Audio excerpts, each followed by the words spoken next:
Jadon Sancho and the boss Erik ten Hag have buried the hatchet. Sancho is back training with the first team with his teammates after a meeting, a face-to-face meeting between the two parties who before were not seeing face-to-face. This is now INEOS in charge of things. It's no longer Erik ten Hag bossing things around like this is his club. Welcome to the United Sport. It's a breaking update concerning what's going on inside Carrington. Beautiful stuff happening. And this is an interesting one because Manchester United have released a statement concerning Jadon Sancho. I'm going to be reading it for you in just a bit. Just like, share, and subscribe to the United Sport as I read for you this statement. And of course, you also see that Sancho is happy training and smiling with his teammates at the club as we do get proper back into a future that is supposed to be exciting, full of togetherness, teamwork. There is no one hating on the other. What exactly transpired in this meeting? Let me first read for you the statement here from Manchester United. Week 1 of preseason training continues apace at Carrington as Erik ten Hag prepares his Man United squad for a new season. A group of senior players, including the likes of Andre Onana, Casemiro, Mason Mount, and Marcus Rashford, all returned to base on Monday, ready to get to work. Jadon Sancho returned for testing on Wednesday, following his loan spell at Borussia Dortmund during the second half of the season. The 24-year-old forward then trained with the group on Thursday. He trained today, and of course, they shared the images, of course, of what happened at the club. So it's a beautiful update here. I think it shows you that there is a new dawn for Manchester United. There is a new sheriff in charge. It's no longer about Erik ten Hag and his feelings, because again, if you're the manager and you've got a lot of powers, usually if someone rubs you the wrong way, you can overuse your powers. So the reason why the structure around INEOS, around Erik ten Hag, had to be changed under INEOS, it is because they wanted for the manager to concentrate on the football. That certain decision when it comes to players and being punished like Sancho was are beyond him. But there was a face-to-face meeting, and I was trying to contact my sources inside the club to try and understand what exactly transpired in that face-to-face meeting between Erik ten Hag. And of course, well, certain people will try to keep it, close to their chest. They will not want to reveal what exactly happened. I'm trying to get for you an image of Jadon Sancho, of course, in training, in case that's it. There you go. So that's Sancho training earlier today. But the thing is, what I know is that, first of all, legally, there was no legal basis for Manchester United to stop Jadon Sancho from training with the rest of the team, with the first team. So that's one. Just like it was with Mason Greenwood. Greenwood too can return to training because legally there is no basis for them to, never mind them, being on their way out. There is no legal basis for them to say he can't return to training. He's contracted to the club. He's a senior player. So that's one. But for that to happen, INEOS had to be smart. There need to be, truce between the two parties. And that's exactly what they ensured before Jadon Sancho came and started relating with his teammates. So in the meeting, it is one of two things. First of all, either Jadon Sancho was told to come and return with training because Man United, remember, I told you they already made a decision to sell him. But they know it's going to be difficult because even up to now, no club has made a bid for him. So what I think is they're trying to keep him as fit as they can, as they wait for a club that can buy him.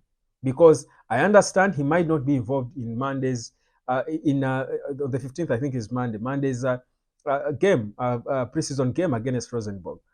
We're not sure if he'll be involved with in the rest, but they probably want to keep him fit for whichever buyer that comes or whichever club wants to take him on loan. Or it's possible that, yes, they want to keep him fit, but also be open to the idea of him reintegrating into the squad depending on his performances.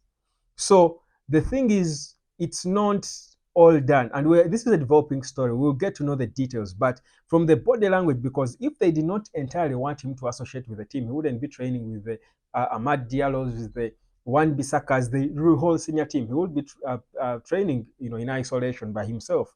But after what is believed to be a positive meeting, the talks that were held, and United admit really that he's a decent player. And I think we can all agree that Sancho had not really failed. We will not compare Sancho to Anthony.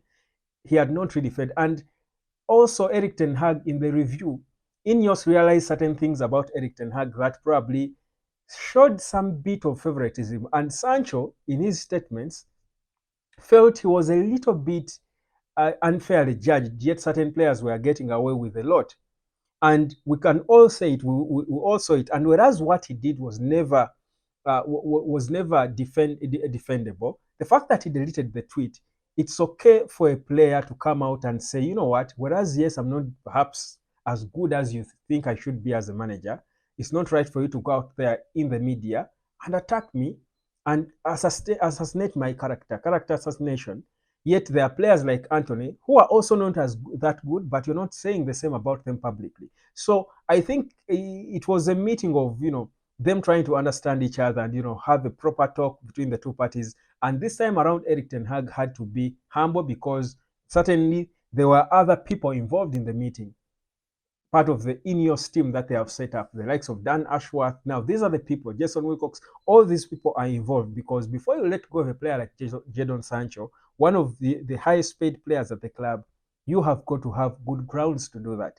So that's what has happened. I think for me, it's a sign now that INEOS are trying to get things done. But if they can't find a way of having Jadon Sancho train with a smile on his face like that, I don't think it was going to be so difficult for them to reintegrate Mason Greenwood back into the squad. Guys, I've not moved on completely from Greenwood until it is done and confirmed and he has signed a contract with Olympic Marseille, or now there is Napoli also re-emerging as interested and stuff. I've not completely given up in my hope that Mason Greenwood could stay. But for me, this is a sign. It's a good sign for INEOS that they are willing to manage things. They are willing to tame the manager who had a lot of powers.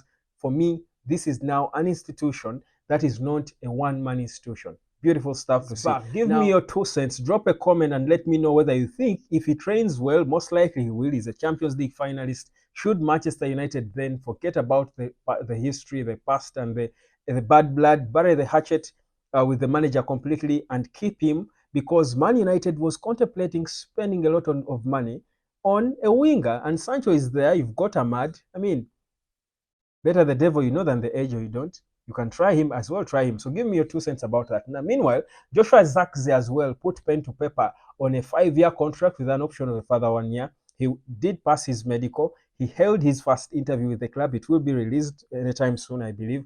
They will share it at the right time. So he will go back on holiday and rest a bit before, of course, he returns to be with his teammates, to join them. And, of course, enjoy his now. Next is Mathis De Ligt, whose bid is about to be officially placed, and it won't be a back and forth. It will be sorted once and for all, sooner rather than later. Well, that's what has happened today at Manchester United. But I just wanted to give you that breaking update about Jadon Sancho returning. I told you, for me, I was for no wrong attitudes around our players and stuff. But if INEOS have managed to handle this situation, it is a good sign, honestly. It's a good sign. And I've seen Sancho train with a smile on his face. Maybe it could be a good thing for Man United. Maybe the deal he faced is the motivation for him to play his best football and earn the 350,000 quid he's earning per week on the pitch. This is the United Road Sport. My name is Webb. Like, share, subscribe, and let me catch you later, fam. Peace, love, and harmony.